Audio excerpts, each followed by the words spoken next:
Hello everyone, स्वागत है आप सभी का एसीपी गार्डन में। फ्रेंड्स, आज मैं बताऊंगा बोगनविलिया के बारे में कि दिसंबर के मंथ में बोगनविलिया की कैसे केयर करें।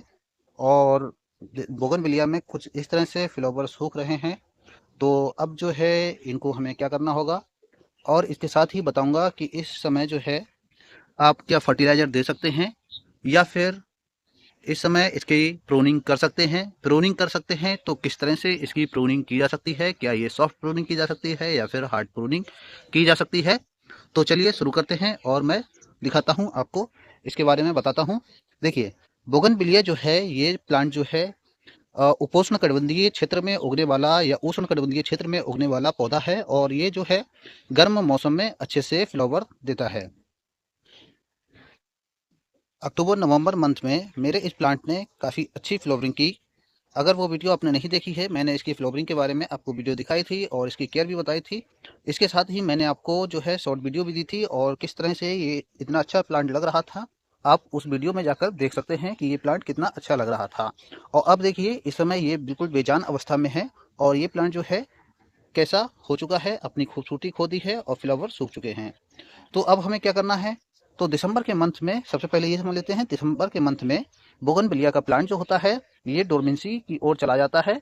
और जैसे ही बाहर का मौसम आता है, जो कि फरवरी में स्टार्ट होता है, फरवरी में जो है ये फिर से अपनी ग्रोथ लेता है। ग्रोथ लेने के साथ ही फिर से इसमें इसी तरह से फ्लावर आपको देखने को मिलेंगे।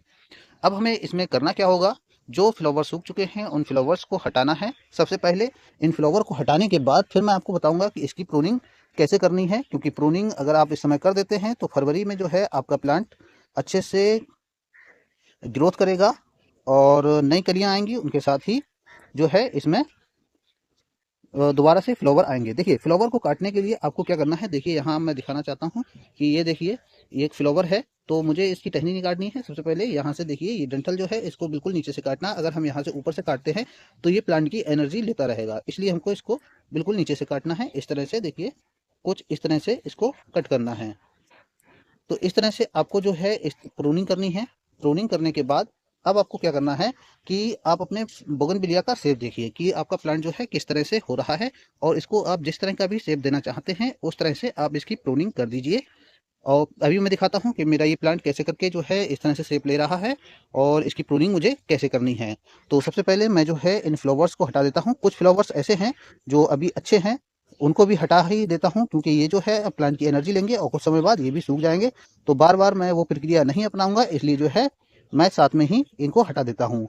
इसके बाद मैं आपको बताऊंगा कि इस समय इसको फर्टिलाइजर देना चाहिए या नहीं, और अगर देना चाहिए तो किस तरह का फर्टिलाइजर इस समय दे सकते हैं, क्योंकि ये डोरमेंसी का समय है। और बहुत से प्लांट्स ऐसे हैं जिनमें डोरमेंसी के समय फर्टिलाइजर नहीं दिया जाता है, क्योंकि अगर आप डोरमेंसी के समय ज़्यादा फर्टिलाइजर देते हैं तब क्या होगा कि आपका प्लांट ज़्यादा फर्टिलाइजर की वजह से डेड भी हो सकता है। तो इसलिए आपको सही मात्रा में फर्टिलाइजर अगर देना है तो सही मात्रा में दीजिए, और किस प्लांट को फर्टिलाइजर दिया जा सकता है इसके बारे में भी आपको जानकारी होनी चाहिए। तो चलिए मैं इनको रिमूव कर देता हूँ, उसके बाद आपको दिखाता हूँ।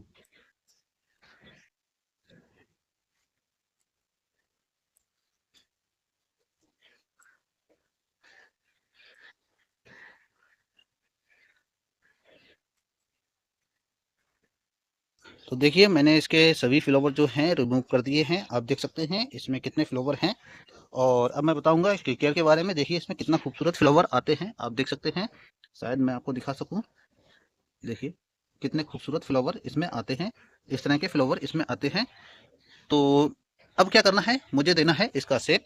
और शेप जो है मैं इसको किस तरह से दूंगा, आप देख सकते हैं। देखिए, मेरा प्लांट ऐसा लग रहा है जैसे एक तरफ झुका हुआ हो। मैं दूर से दिखाने का प्रयास करता हूँ।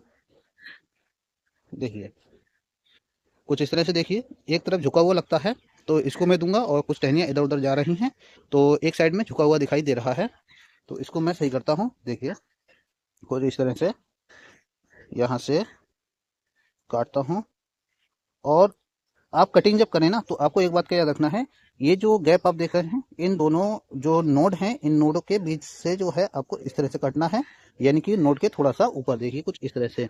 मैं और दिखाने का प्रयास करता हूँ। जैसे ये दो नोड हैं, इन दो नोड के बीच में, और जैसे ये नीचे नोड जा रही है, इसको नहीं काटना है, क्योंकि यहाँ से कोई भी टहनी आएगी वो नीचे की ओर जाएगी। तो जो नोड ऊपर की ओर हो वहीं से काटना है आपको, इस तरह से, कुछ इस तरह से। प्रूनिंग करते जाना है।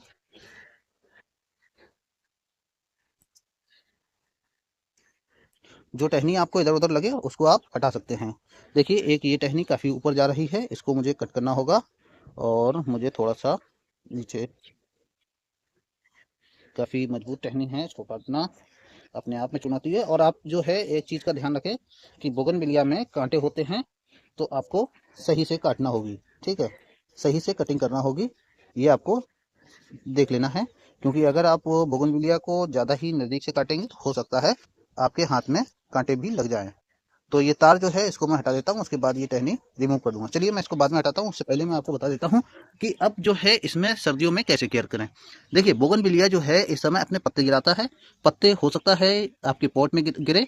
तो इस समय जो है आपको अपना पॉट क्लीन रखना है, क्योंकि दिसंबर का मंथ ऐसा मंथ है जिसमें फंगस लगने के चांस ज़्यादा होते हैं और प्लांट जो है इसी मंथ में ज़्यादा मरते हैं। तो इसलिए आपको अपना पॉट जो है बिल्कुल साफ और क्लीन रखना है। सबसे पहले आप इस बात का ख्याल रखें। दूसरा आपको ये याद रखना है कि आपका जो बोगनविलिया अगर 12 से 15 इंच के पॉट में लगा है, तब आप इसमें अगर फर्टिलाइजर देना चाहते हैं इस मंथ में, तो बहुत ही कम मात्रा में फर्टिलाइजर को देना है। अगर मैं मात्रा की बात करूं तो आप इसमें 100 से 150 ग्राम आप जो है कंपोस्ट ले सकते हैं, चाहे वह गोबर की खाद हो या फिर बर्मी कंपोस्ट हो। इसके अलावा 1 चम्मच बोन मील, और इसके बाद जो है आपको 1 चम्मच नीम की खल बहुत ज़रूरी है, क्योंकि नीम की खल से जो है फंगस वगैरह जितना भी होगा या फिर जितने भी कीट होंगे इस मिट्टी में, तो वो सारे दूर हो जाएंगे, चींटियाँ वगैरह भी दूर होंगी और निमाटोड जैसी समस्या भी आपके प्लांट में नहीं होगी। तो नीम की खल होनी चाहिए 1 चम्मच, और बोन मील होना चाहिए, और जो है आप जो है इसके अलावा कंपोस्ट जैसे कि वर्मी कंपोस्ट या फिर काउडंग मैन्योर ले सकते हैं। तो इतना ही देना है, ज़्यादा इस समय नहीं देना है। आप जो है इस समय सरसों की खल का लिक्विड दे सकते हैं, ना कि सरसों की खल जो ठोस मटेरियल होता है वो आप नहीं दे सकते हैं। तो आप जो है सरसों की खल का ठोस मटेरियल इस समय आपको नहीं देना है। तीसरा आपको एक बात का और ख्याल रखना है कि इस समय पानी आपको अपने बोगनविलिया में ज़्यादा नहीं देना है। देखिए इसको मैंने पानी कई दिन पहले दिया था और मिट्टी देख सकते हैं आप कितनी गीली है, कितनी स्वेगी है। तो आप जो है इसमें पानी, सबसे पहले तो आप एक बात याद रखिए, अगर आपके पॉट में 1 लीटर पानी आता है तो आप जो है 1.25 लीटर या फिर आधा लीटर पानी ही दीजिए। और उसके बाद जब ऊपर से मिट्टी पूरी तरह से सूख जाए तभी आप पानी दीजिए। देखिए इस समय जो है ये मिट्टी कितनी गीली है, तो इस समय मैं इसको पानी नहीं दूंगा, क्योंकि अगर मैंने इस समय पानी दे दिया तो ये 100% चांस है कि मेरा प्लांट जो है डेड हो जाएगा। अगर आपके प्लांट में ऐसी कोई समस्या आ रही है या आपने ज़्यादा पानी दे दिया है, तब आपको क्या करना है, जब मिट्टी पूरी तरह से सूख जाए, और पूरी धूप में रखें उसको, जब मिट्टी पूरी तरह से सूख जाए तब आप क्या करेंगे कि 1 लीटर पानी में 1 चम्मच फंगिसाइड लेकर आप जो है उसका घोल बनाइए और उसको प्लांट की जड़ में आराम से दे सकते हैं पानी की तरह। तो जो है आपकी प्लांट की जो फंगस है वो भी दूर हो जाएगी और आपका प्लांट बच जाएगा। तीसरा आपको एक बात और याद रखनी है, वह ये है कि आपको बोगनविलिया को हमेशा, चाहे वो सर्दी का मौसम हो या फिर गर्मी का मौसम हो, जहां पर आपके गार्डन में जहां पर भी सबसे अधिक धूप आती हो वहां पर आप प्लेस कर दीजिए। जिससे क्या होगा कि ये जो प्लांट है आराम से सर्वाइव कर जाएगा इन सर्दियों में, और आपको फ्लावर जो है फरवरी जैसे ही स्टार्ट होगी उसके बाद तुरंत ही फ्लावर देना भी प्रारंभ कर देगा। धूप का असर क्या होता है, मैं आइए एक और प्लांट पे दिखाता हूँ अपने बोगनविलिया के, कि उसमें धूप का असर ये है कि दिसंबर में भी जो है उस वो प्लांट जो है फ्लावरिंग कर रहा है, नई नई फ्लावर जो है उसमें आ रहे हैं। मैं आपको दिखाता हूँ, देखिए मेरा एक ये जो बोगनविलिया का प्लांट है, देखिए नए फ्लावर इसमें आ रहे हैं।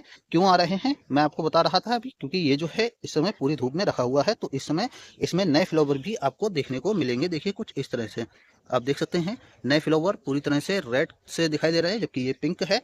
तो इस समय इसमें जो है फ्लावर रेड ही आते हैं, काफ़ी अच्छे लगते हैं इस समय जो फ्लावर आते हैं, और प्लांट जो है काफ़ी खूबसूरत दिखाई देता है।